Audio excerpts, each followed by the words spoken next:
আসসালামু আলাইকুম সুপ্রিয় শিক্ষার্থীরা, তোমরা কেমন আছো? ভালো আছো এবং নিরাপদে আছো। আমি আশা করি তোমরা বিভিন্ন অনলাইনের ক্লাসগুলো এবং কিশোর বাতায়নের ক্লাসগুলোতে অংশগ্রহণ করো এবং তা বন্ধুদের সাথে শেয়ার করো। এই মুহূর্তে বাংলাদেশে যে প্রান্ত থেকে বরিশাল অনলাইনে স্কুলের ক্লাসগুলো উপভোগ করছো, তোমাদেরকে সকলকে জানাই স্বাগত ও শুভেচ্ছা। আমি হোসনে আরা নাহার, লালমোহন সরকারি মডেল মাধ্যমিক বিদ্যালয়। সুপ্রিয় শিক্ষার্থীরা, গত ক্লাসে তোমাদের খাদ্য পুষ্টি অধ্যায়টি শেষ হলো।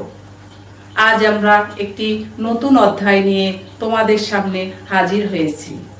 চলো আমরা আজকের ক্লাসটি সকলে মিলে উপভোগ করি এবং বন্ধুদেরকে শেয়ার করে দিই। তাহলে আজকের ক্লাস হলো আমাদের অষ্টম শ্রেণী বিজ্ঞান অধ্যায় 14 পরিবেশ ও বাস্তুতন্ত্র পাঠ 1, 2, 3, 4। সুপ্রিয় শিক্ষার্থীরা, স্ক্রিনের দিকে লক্ষ্য করো। কি দেখতে পাচ্ছ? যে পুকুরে হাঁস ভাসতেছে। তারপরে আরেকটি চিত্র, যে বনে জিরাফ দেখা যাচ্ছে, জেব্রা দেখা যাচ্ছে, সিংহ দেখা যাচ্ছে, বাঘ দেখা যাচ্ছে।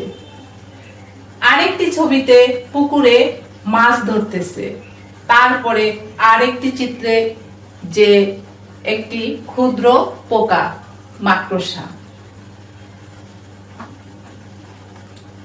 সুপ্রিয় শিক্ষার্থীরা, লক্ষ্য করো যে ছবিটি দেশের কোন স্থান থেকে নেওয়া। চিন্তা করো কোথা থেকে এই ছবিটি নেওয়া। তোমরা কি বুঝতে পারতেছো? হ্যাঁ, বুঝতে পারতেছো। এখানে কি কি উদ্ভিদ ও প্রাণী রয়েছে বলতো? কি কি উদ্ভিদ এবং প্রাণী রয়েছে? ভার আর কিছু গাছের শিকড় দেখা যাচ্ছে। এই পরিবেশে যেসব উদ্ভিদ প্রাণী রয়েছে তা অন্য স্থানে দেখতে পাওয়া যাবে কি? বাঘ সুন্দরবনে থাকে, কিন্তু আমরা যেখানে বসবাস করি সেখানে কি বাঘ থাকবে? না, সেখানে বাঘ থাকবে না। তাহলে এই পরিবেশের সাথে উদ্ভিদ ও প্রাণীর যে সম্পর্ক রয়েছে তাকে আমরা কি বলতে পারি? সুপ্রিয় শিক্ষার্থীরা, নিশ্চয়ই তোমরা বুঝে ফেলছো যে আজকে আমরা কি নিয়ে আলোচনা করব। হ্যাঁ, আজকে আমরা বাস্তুতন্ত্র নিয়ে আলোচনা করব। তাহলে আজকের আমাদের পাঠ শিরোনাম হলো কি? বাস্তুতন্ত্র। কি? আমরা পাঠ শিরোনামটা লিখে ফেলি।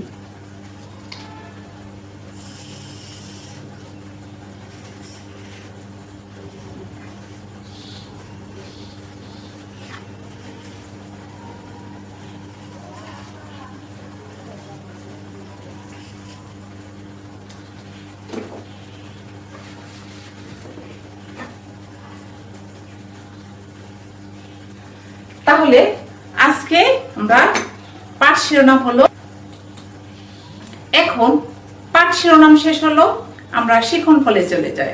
শিখন ফল কি? যে বাস্তুতন্ত্র কি তা বলতে পারবে। দ্বিতীয় নম্বরে পরিবেশের উপাদানে আন্তঃসম্পর্ক বা বাস্তুতন্ত্র কি তা ব্যাখ্যা করতে পারবে। বাস্তুতন্ত্রের উপাদান সমূহ ব্যাখ্যা করতে পারবে। বাস্তুতন্ত্রের কার্যকরী উপাদান সমূহের ভূমিকা বর্ণনা করতে পারবে। তাহলে আমাদের পাঠ শিরোনামটা শেষ হলো। এখন আমরা মূল ক্লাসে চলে যাই। আমাদের চারপাশে সবকিছু নিয়েই আমাদের পরিবেশ, এটা তোমরা নিশ্চয়ই জানো। তাহলে আমাদের শিখন ফল অনুযায়ী যে বাস্তুতন্ত্র কাকে বলে সেটা আমরা জানি। সুপ্রিয় শিক্ষার্থীরা, যে কোনো একটি পরিবেশে অজীব ও জীব উপাদান সমূহের মধ্যে পারস্পরিক ক্রিয়া আদান প্রদানের ইত্যাদির মাধ্যমে পরিবেশে যে তন্ত্র গঠিত তাকে আমরা বাস্তুতন্ত্র বলি। সুপ্রিয় শিক্ষার্থীরা, আমাদের চারপাশে সবকিছু নিয়ে আমাদের পরিবেশ তোমরা জানো, আর তোমরা জেনেছো অজীব এবং জীব উপাদান নিয়ে বাস্তুতন্ত্র গঠিত। তাহলে বাস্তুতন্ত্রকে বিভিন্ন অংশে ভাগ করা হয় বা তার শ্রেণী বিভাগগুলো আমরা এখন জানবো। তাহলে চলো আমরা জানি যে বাস্তুতন্ত্রের উপাদানকে দুটি অংশে ভাগ করা হয়। কি কি?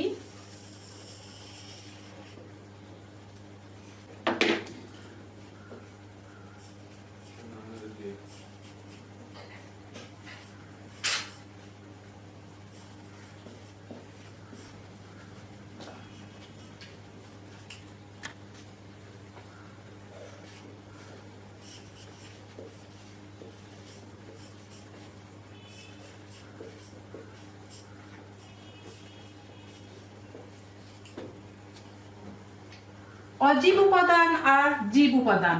অজীব উপাদানকে আবার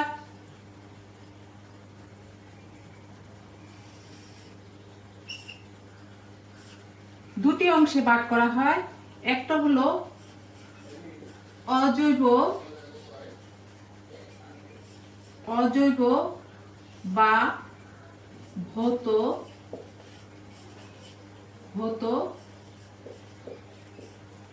উপাদান, আরেকটা হলো জৈব উপাদান।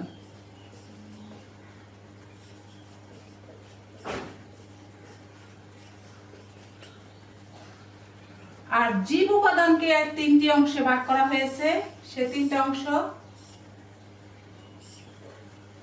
একটা হলো উৎপাদক,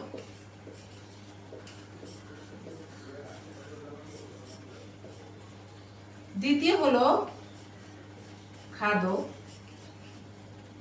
তৃতীয় হলো বীজযোগ। এখন আবার যে খাদককে আবার তিনটা ভাগে ভাগ করা হয়েছে। কি কি? যে প্রথম স্তরের খাদক, দ্বিতীয় স্তরের খাদক এবং তৃতীয় স্তরের খাদক। তাহলে সুপ্রিয় শিক্ষার্থীরা, আমরা স্ক্রিনে লক্ষ্য করি যে কি দেখতে পাচ্ছ? বাস্তুতন্ত্রের শ্রেণী বিভাগ। বাস্তুতন্ত্রের উপাদানকে দুটি অংশে ভাগ করা হয়েছে, অজীব উপাদান, জীব উপাদান।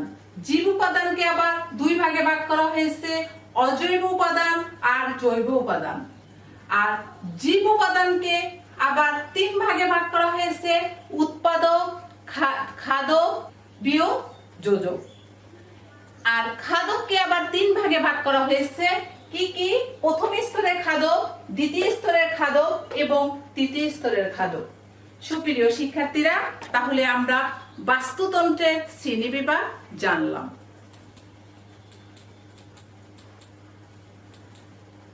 স্ক্রিনে লক্ষ্য করো, কি দেখতে পাচ্ছ? এখানে অজীব উপাদানের ভিতরে আছে কি?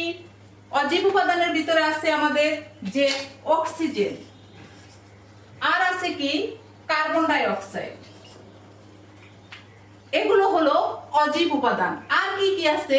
পানি হতে পারে, আলো হতে পারে, মাটি হতে পারে, তারপরে খনিজ লবণও হতে পারে। সেটা হলো কি?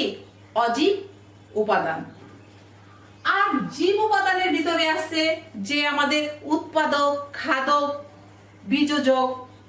এখন উৎপাদক হলো যে উদ্ভিদ হলো উৎপাদক। আর খাদক হলো, যেমন প্রথম স্তরের খাদক হলো ছোট প্রাণী, দ্বিতীয় স্তরের খাদক হলো ব্যাঙ, মানে ব্যাঙ ওই ছোট পোকাটাকে খায়, এজন্য ব্যাঙ হলো দ্বিতীয় স্তরের খাদক। তৃতীয় স্তরের খাদক হলো সাপ। সাপ কি খায়? ব্যাঙ খায়। তাহলে এখানে সাপ হলো তৃতীয় স্তরের খাদক। আর বীজযোগ হলো যে ছত্রাক, ব্যাকটেরিয়া, এগুলো হলো বীজযোগ উপাদান। স্ক্রিনে লক্ষ্য করো, কি দেখতে পাচ্ছ? দেখো যে একবার এই যে সূর্য থেকে উদ্ভিদ কি পাচ্ছে তোমরা কি জানো? হ্যাঁ জানো, শক্তি পাচ্ছে বা আলো পাচ্ছে। উদ্ভিদ কার্বন ডাই অক্সাইড গ্রহণ করতেছে আর অক্সিজেন কি করতেছে? ত্যাগ করতেছে। আর সেই অক্সিজেন ত্যাগ করে কাকে দিচ্ছে? প্রাণীকে দিচ্ছে, আমাদেরকে দিচ্ছে, মানুষ পাচ্ছে অক্সিজেন। তাহলে এখানে কি হচ্ছে?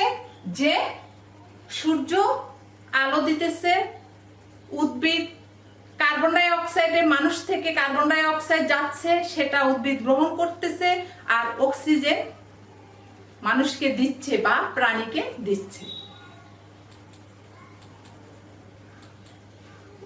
চিত্রে কি দেখছো?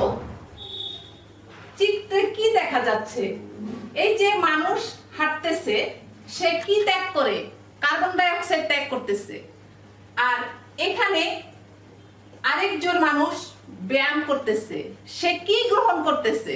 অক্সিজেন গ্রহণ করতেছে। দেখো আবার এই যে পাখি, পাখি কার্বন ডাই অক্সাইড ত্যাগ করে অক্সিজেন গ্রহণ করে। দেখো আমাদের স্ক্রিনের দিকে লক্ষ্য করো কিভাবে কার্বন ডাই অক্সাইড গুলো ত্যাগ করতেছে আর অক্সিজেন গ্রহণ করতেছে। আর গাছ কি গ্রহণ করতেছে? Carbon die oxide. তাহলে সুন্দর না চিত্রটা? যে কিভাবে আমরা অক্সিজেন গ্রহণ করি, কার্বন ডাই অক্সাইড ত্যাগ করি, গাছও অক্সিজেন ত্যাগ করে, কার্বন ডাই অক্সাইড গ্রহণ করে, সেই চিত্রগুলো এখানে দেখতে পাচ্ছি। সুপ্রিয় শিক্ষার্থীরা, তাহলে উদ্ভিদ, প্রাণী, অজীব উপাদান সমূহ পারস্পরিক ক্রিয়া এবং বিক্রিয়ার আদান প্রদান চলছে। এই যে এখানে হলো সে বাস্তুতন্ত্রের আমাদের সংজ্ঞা, যে ক্রিয়ার আদান প্রদান হচ্ছে সেই চিত্রটাই এখানে তুলে ধরা হয়েছে। আবার চিত্রটি লক্ষ্য করো, কি দেখতে পাচ্ছ? এখানে চিত্র জীব আর অজীব উপাদানগুলো কি কি আমরা জানি। এখানে চিত্র দেওয়া আছে, অনেকগুলো ছবি দেওয়া আছে। এখানে জীব উপাদান হলো কি? উদ্ভিদ আর প্রাণী, উদ্ভিদ আর প্রাণী। আর অজীব উপাদানগুলো হলো যে মাটি, পানি, আলো, অক্সিজেন, কার্বন ডাই অক্সাইড ইত্যাদি হলো অজীব উপাদান।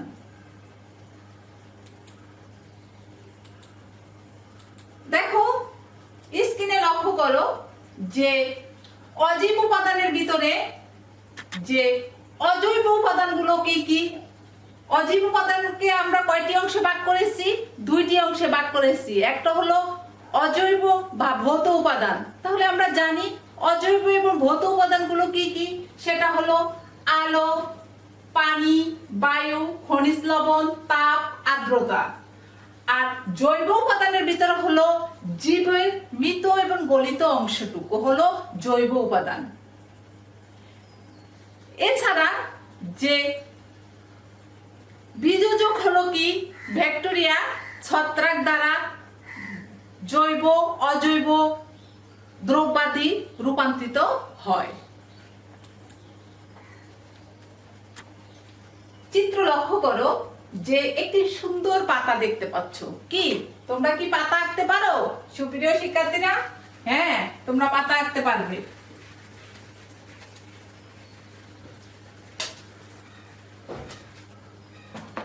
দেখো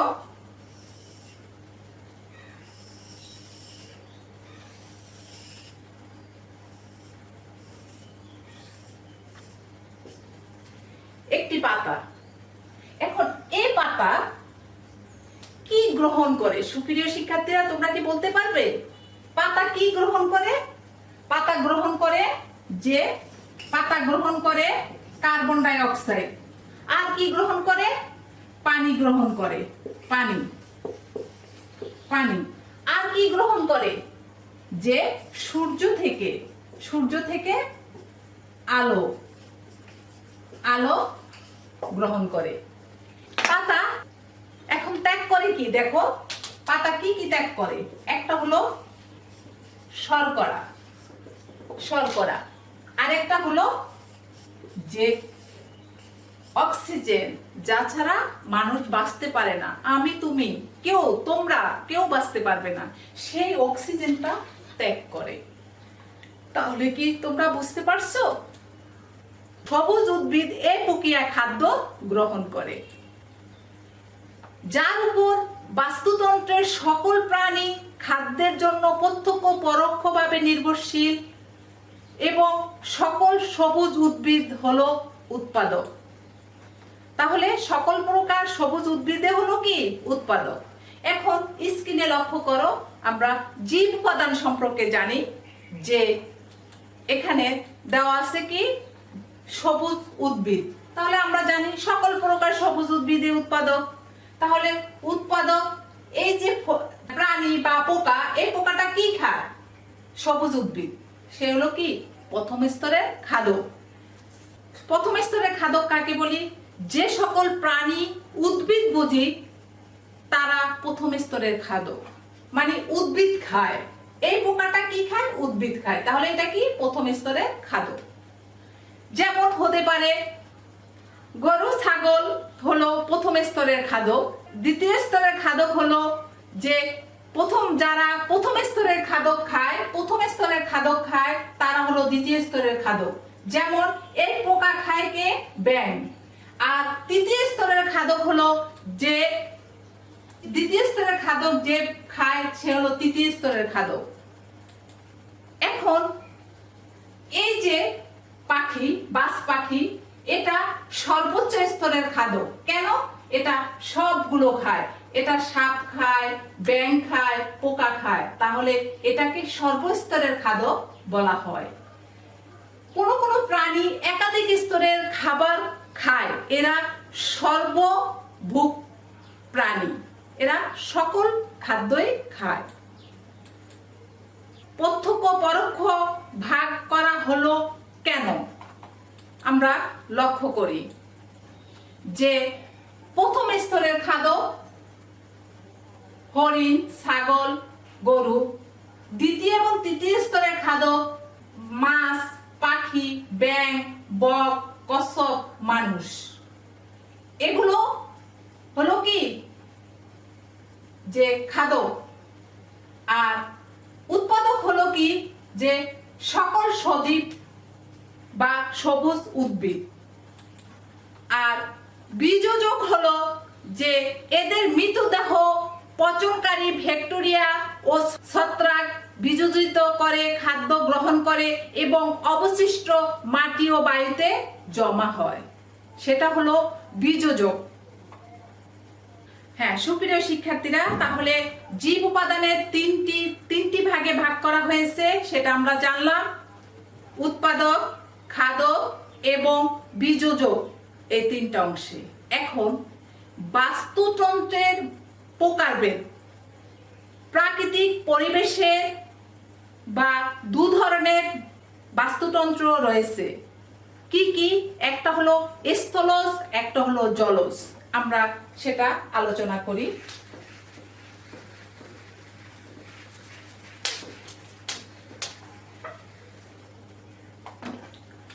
প্রথম বাস্তুতন্ত্রের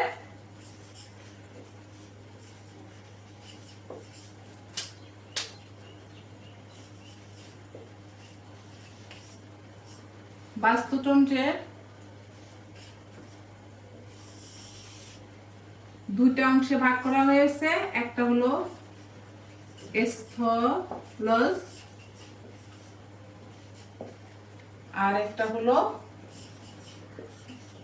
জলজ।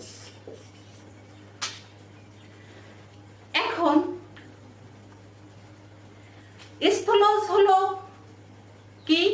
যে সিলেট ও পার্বত্য চট্টগ্রামের, সিলেট